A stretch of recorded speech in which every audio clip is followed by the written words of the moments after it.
Pumanaw na si Ricky Dabao. Di umano'y last May pa ito na maalam sa mundo. Pero kahapon ng hapon lang, nagkaroon ng announcement ang anak ng aktor na si Ara Dabao sa publiko. Wala pang wake details na ibinigay ang kanyang pamilya pero di umano'y sa Heritage Park din ito ibuburol at ikikrimate na rin sa araw na ito ng Sabado, May 3. Noon pa pinag-uusapan pabalik-balik na sa ospital ang aktor pero ipinakausap nilang wag nang isulat muna at ibalita sa mga payagan para maiwasan ang anumang magiging issue para sa aktor.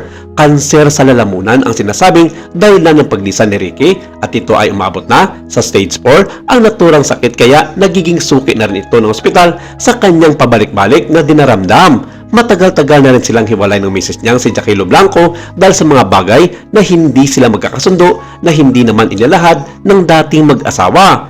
Ikinasal sila noong 1989 at naghiwalay sila after ng almost 22 years na pagsasama na ikinugulat noon ng kanilang mga fans. Meron silang 3 anak na sina Kenneth, Ricky May at Arabella at may isa rin silang apo sa kanilang panganay na si Kenneth. At sina Ricky May at Ara ang nagsyo-showbiz na sa ngayon ay gumagawa na rin ng kanilang mga pangalan.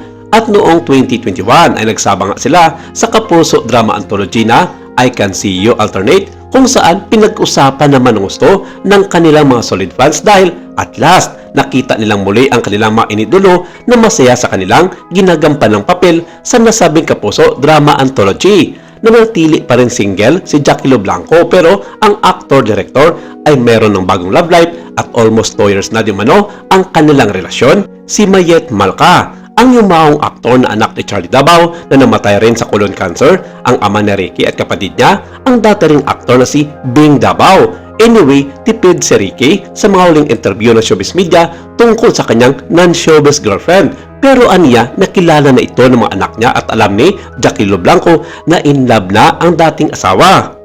Isa sa huling pelikula niya ang Monday First screening ka-partner ang premyadong actress ding si Gina Alahar na bida rin siya. Pero marami siyang natapos na pelikula na pawang cameo role lamang. Anyway, na-offend naman ang maraming kaibigan ng aktor dahil nag-uunahan ang marami sa pagpo-post ng pakikiramay sa naiiwang pamilya ng aktor kahit wala pang official pronouncement ang pamilya nito. Samantala, kabilang naman sa matindi ang pagluluksa ay si Divine Diva Shasha Padilla na matindi pa ang pagluluksa sa sunod-sunod na pagpanaw ng mga haligi ng industriya. Nauna sina Dilia Rason, Gloria Romero, Pilita Corrales, Nora Honor at Haji Alejandro. Mother-in-law ni Ricky Dabao, si Asia's Queen of Song na si Pilita Corrales. Sa mga nagtatanong ng mga fans na Ricky kung anong mga bagay ang kanyang naiwan sa kanyang mga pamilya, ang yaman o kayamanan ni Ricky Dabao ay karamihan na nagmula sa kanyang matagumpay na karera sa pag-arte at pagdidirect.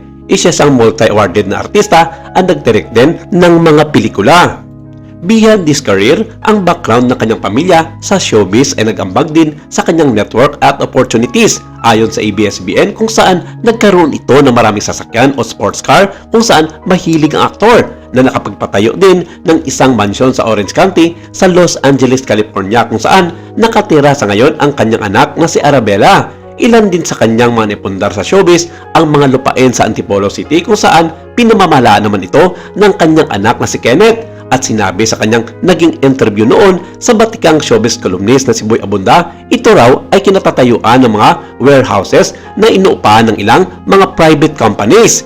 Isa rin sa kanyang mga naipundar ang kanyang lupa't bahay na nabili sa isang exclusive subdivision sa siyudad ng San Jose del Monte, Bulacan, kung saan siya ay binawian ng kanyang buhay kasama ang kanyang mga pamilya.